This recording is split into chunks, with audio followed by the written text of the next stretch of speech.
So the next topic here we got Dr. Seuss books are being canceled. They pulled 6 books out of his collection. Now, to give context here, it was his own publishing company or whatever it was that pulled the books. Like, it was his family that requested to have the books pulled because they depicted what today would be considered racially insensitive caricatures in the books. How do you feel about that? I didn't know the part that it was the family who decided to pull it.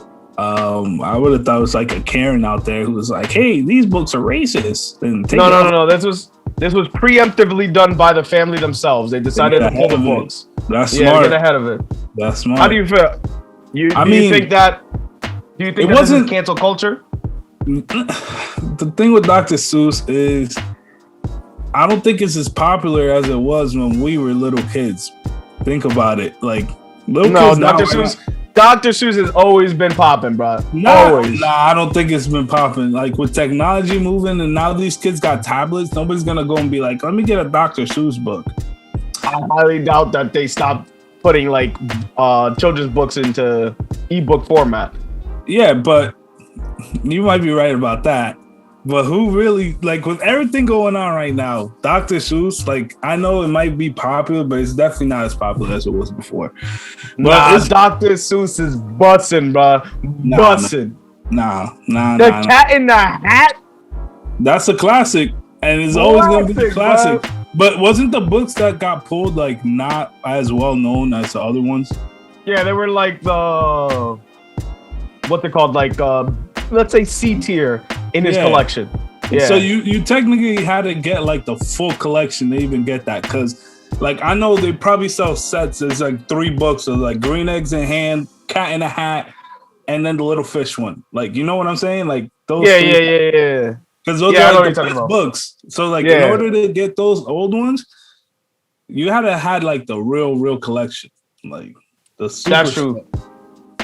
That's true. As soon as they pulled those, everybody started buying them off the internet, reselling it. I think the books themselves only cost like what, $15-$20, and they were reselling for like $200. For $200? Yeah, people were on it, man. I seen people trying to make fucking offers $200, and people were taking it. Hey, yo, I'm about to look to see if I have one in my collection real quick. Wait up, chill. As you know, that's gonna be a collectible. Yo, everybody's collecting stuff. Collection is going back up. It was always a thing, but how do you feel about all of these collectible items going up in value? It was bound to happen, man. I feel like with this pandemic thing, people just want to start collecting stuff, but I feel like this is something that happens all the time. Like every generation has something that they collect. Because you remember what's it called, the Beanie Babies? Oh yeah, and the Cabbage Patch Kids. Yeah. People will collect those too. Yeah, I feel like we strayed away from collecting for a little tiny bit, and now people are wanting to be collectors again. Just like Pokemon cards. All these. Everybody wants to have a hobby. Everybody wants to have hobbies now. Yeah, man. Like a collectible, something you could resell or hold on to, something valuable. There's always been. Oh, how do you feel about the NFTs? Have you heard about those? Nah. Non-fungible tokens, I believe it's called. So essentially, it's like Bitcoin, but with collectible items, like digital collectible items. So Logan Paul, for instance, when he did his 2 million Pokemon card unboxing, he gave out virtual like playing cards to the people that were on stream. Like they were one of a kind. You can't get them replaced anywhere else, and whoever owns it owns like a one of a kind copy of technically the moment, is if that's even a way to explain it. Oh, that's at least how it was explained what it is. Yeah, that's wild. So how do you feel about that? He basically just made a card and said, "Here we go." A digital card, not even a real card, a digital card, and gave it to the select group of people. Exactly.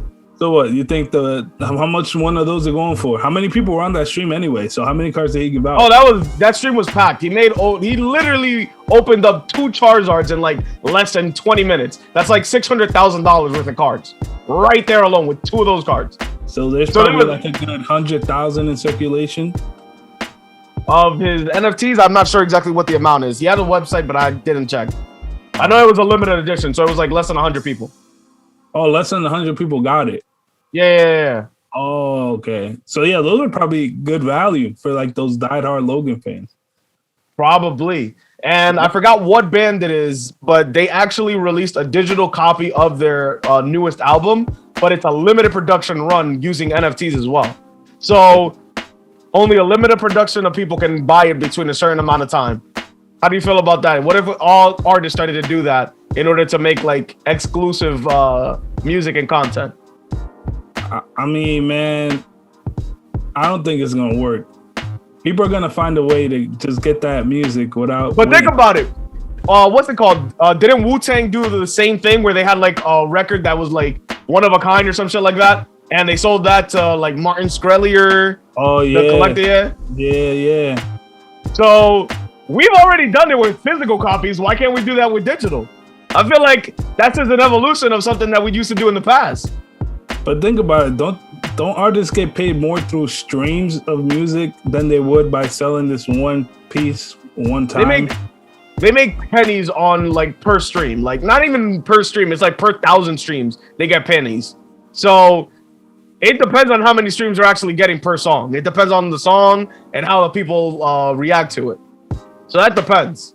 So I don't know, man. Like I'm gonna have to. Why do you think it's a good idea? A mix of everything. That's how I would go. If I was an artist that was making crazy good content that everybody wanted, I'd just make a mix of everything.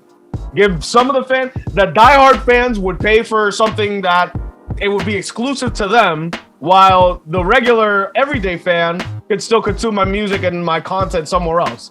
So that's how I would go about it. You don't think it's gonna get leaked right away? So why would people buy it if they could just wait till it gets leaked? Unless they're diehard. But that's the thing with this NFTs. So they're like blockchain. So there's literally you can verify to see if it's original or if it's a copy. That's what makes it one of a kind. Yeah, but there's nothing stopping them from playing the song on like a speaker and then with your phone recording the song. Yeah, but the actual copy of itself is what holds the value. All right, but I'm saying people are just gonna listen to the song. What if it's not even a real banger?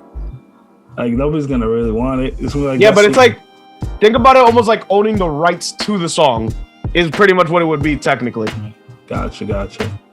So you as the owner of the coin or the NFT would be able to sell that forward or push that forward to somebody else. Gotcha. Yeah. So it depends. I don't know. I feel like it's weird. We're in a weird time right now where we don't know if we want to go to electronic money or if we want to stay on regular money or physical currency or tradable goods at this point.